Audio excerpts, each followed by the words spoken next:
Hi, welcome to Shoppa's Toyota, Battery 101. We are going to show you how to extend the life of your forklift battery, the how, where, when, and why of battery care. There are many different ways to water a battery. As primitive as grabbing a gallon jug and pouring manually into each cell, time-consuming and very inaccurate. Guns. These guns fill each individual cell, connected to a water hose, much more efficient. If you only have one or two lifts, you might consider a gravity-fed tank, but if you have more than one or two lifts, the tank only holds 5 gallons of water, and I'd recommend something like a watering cart that holds 20 gallons, or the most efficient way to water your battery is through the use of a watering system. This is an 18-cell single-point watering system. A coupling point here to the direct fill link, which is hooked to a garden hose. We depress the handle, a wheel begins to spin. Each of the injectors is filling each cell. As each cell fills, it moves on to the next cell. This unique system has got a viewing window that allows you to take a very quick glance over the top of the battery to determine if a cell is low or not.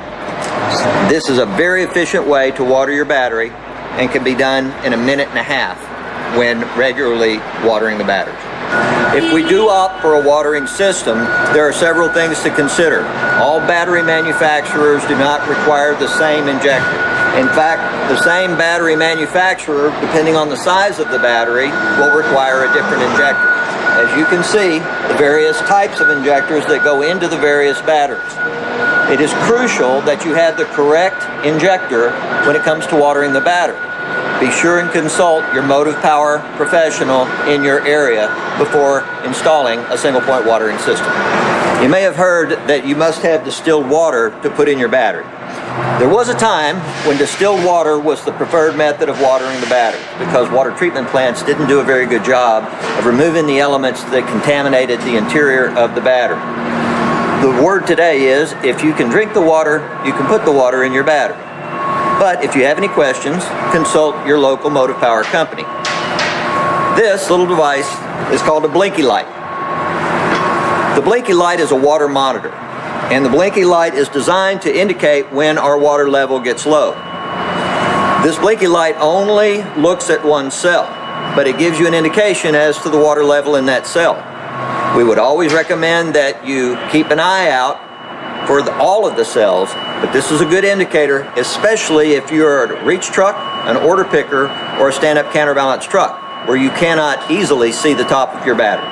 In the how portion of this video, we want to make sure that you understand how important it is to have one person in charge of watering the battery. If you have more than one unit and people are assigned to that unit on multiple shifts, it's very difficult for someone to take responsibility. Put someone in charge. If everyone's in charge of watering the battery, no one's in charge of watering the battery. This is a manual gun. It hooks to a water hose and it greatly expedites the watering of the battery. One word of caution, this has to be adjusted to each individual battery. As battery sizes and manufacturers change, so changes the setting on this gun. So if you choose to use a manned gun, it's critical that you have a uniform battery fleet or someone who is capable of adjusting per battery and its height. Now let's visit the where to water our battery. Traditionally speaking, most batteries are watered very near the charging area. The purpose for this is we want to water our battery as soon as it is fully charged as we can. We do not want to discharge the battery before we add water. One of the most important things is we never water a battery unless it is completely and fully charged. In this area, we're going to have protective personal equipment. We're going to have goggle, face shield, gloves, apron, and an eye wash station. This eye wash station can be as sophisticated as a shower and an eye wash. It can be as simple as something that is hanging on the wall that is OSHA approved for battery operation. Since we are in a charging area, it's important to point out how the charger can affect the water level in your battery. It is important that the amperage of the charger match the amperage of the battery. Today, many of our sophisticated chargers are going to be able to compensate depending on what the amperage of the battery is. It could be 500, it could be 1,000, and the charger is able to make that determination.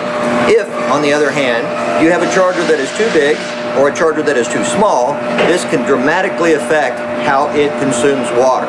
It will heat the battery, it will boil the water, so please make sure your battery matches the ampere hour capacity of the charger. One of the greatest improvements in our industry has been the technology of how we charge a battery. In days gone by, the older chargers were very specific to the size of the battery. This technology up here is ancient, to say the least.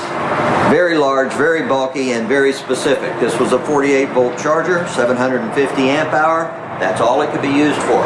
If you tried to charge a 1,000 amp hour battery with it or a 500 amp hour battery with it, you were out of luck. Next generation chargers became more sophisticated and better to charge your battery with. But they were still specific to voltage. As we've moved into today's chargers, we have reduced the size of the charger and we have allowed them to capture more than one voltage and much more amperage range without causing damage to the battery. We're often asked, when should I water my battery? The one thing I can tell you in stone is you only water the battery when it is completely charged. That is the when to water a battery. How often or frequent we water our battery depends entirely on your utility or your application. Some facilities water weekly, some bi-weekly, some even more often than weekly. It is up to you to determine how often the batteries need to be watered. If we water our battery at the wrong time, or if we water them incorrectly, we are going to have an overflow, which we're going to show you a picture of a battery and what not to do when it comes to when should I water my battery. Even though this battery is equipped with a watering system, it was still clearly watered improperly.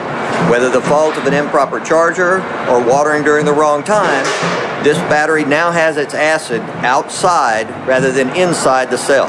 It is the gasoline driving the voltage. Without the acid, we'll have a battery with very limited runtime. This is an example of how to overwater a battery, even though we've used a watering system. The watering system does not guarantee that the water will be proper. It is still up to you to water during the proper time, using the proper charger, and you must wash your batteries at least once a year. The dirt and the corrosion will not only diminish runtime, but also will have a negative effect on the electrical components on the forklift. We now come to the why portion. Do we water a battery?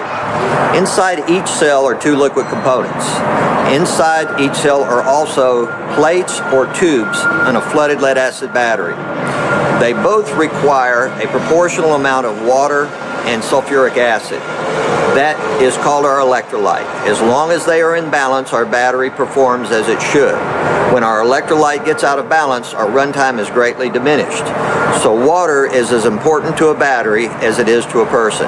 We must keep the battery hydrated, but we do not want to overhydrate the battery.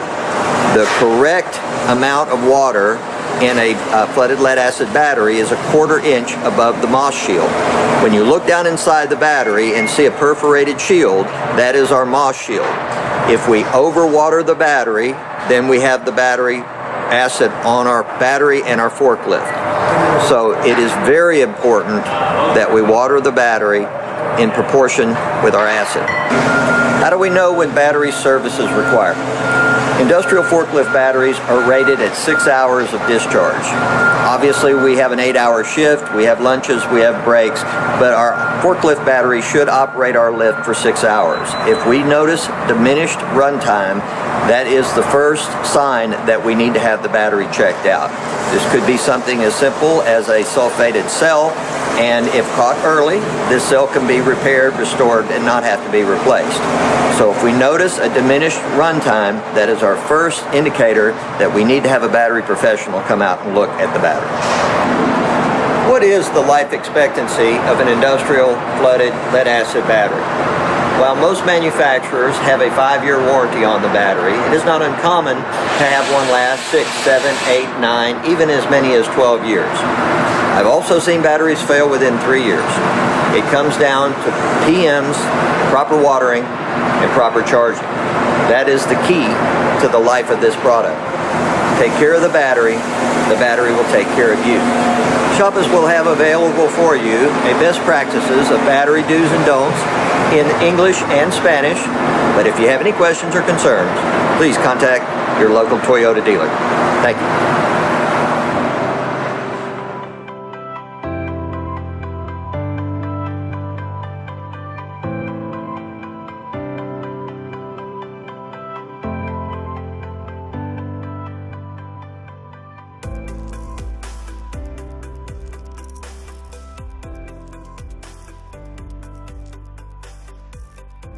Let Shoppers Toyota give your battery a lift.